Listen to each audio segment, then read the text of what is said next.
So Matt Gaetz, who you may know as a constant embarrassment, right-wing congressman, friend of neo-Nazis and Holocaust deniers and all sorts of sort of collection, Star Wars bar of right-wing freaks, pals around with Marjorie Taylor Greene. They dodge the Jewish lasers together.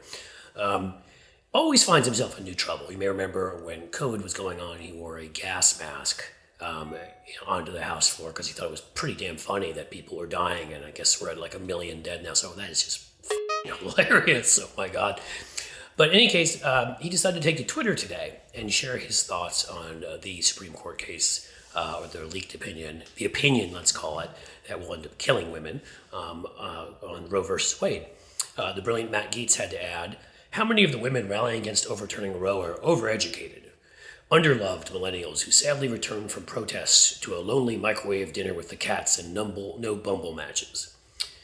Right. So if you didn't know the history of Matt Gaetz, this is the kind of thing where you might say he's just an asshole. But when you do know the history, he's a hypocritical asshole, and it's that much even more pathetic. You may remember that back in 2019, 2020, we learned that Matt Gaetz had a 19-year-old son named Nestor. He called him his son. He seemed to live with Matt Gaetz. No one had actually ever heard of him before, and his existence wasn't discovered till then. But Matt referred to him as his son and said he was very proud of his son, Nestor. Then it turned out there were no adoption papers, so it wasn't a legal adoption. He hadn't adopted him.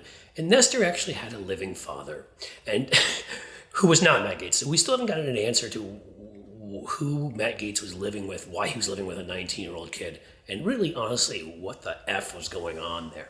But let's go beyond that, because more recently, a friend of his, Greenberg, a tax solicitor, I believe is his position in Florida, has been arrested and indicted for trafficking underage women.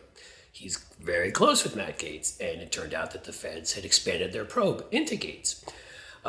And since that time, we know that at least Matt Gaetz' girlfriend has testified about this. We know that there are records of numerous underage girls being sent money via Venmo, which they claim was for tuition. Must have been really old women, of course. And who knows what else, maybe the playground and, some Gerber food. And Gaetz, the same amount of money, $900, that Gaetz Venmoed to his buddy, who's now been indicted on sexual trafficking, and by the way, he was cooperating with the authorities on this, was then Venmoed to these women. Prostitution. Could be. One of these women we know, at least at this point, was 17 years old, underage.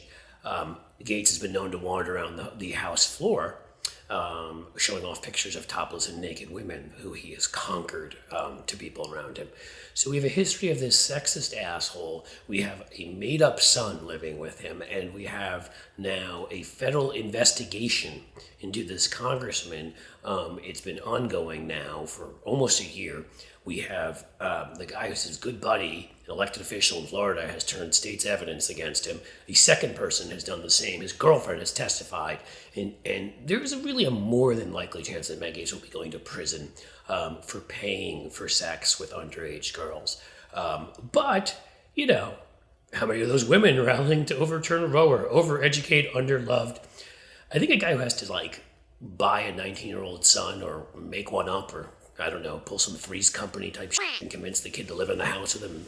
Maybe the one we're talking about who's underloved. I think the guy that has constant stunts has to hang around with Nazis and put on gas masks to make people laugh because nobody likes him and daddy bought him his congressional seat. He's never accomplished a thing in his life.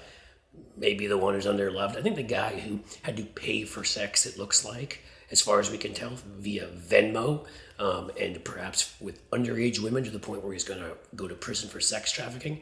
Maybe the one who's unloved. So yeah, you'd think Matt Gaetz would be the one who might just shut up and not open his mouth when it comes to issues of women and loneliness and companionship. But that just wouldn't be Matt Gaetz because, again, he's one of the couple dozen lunatics who runs the asylum we now call the Republican Party.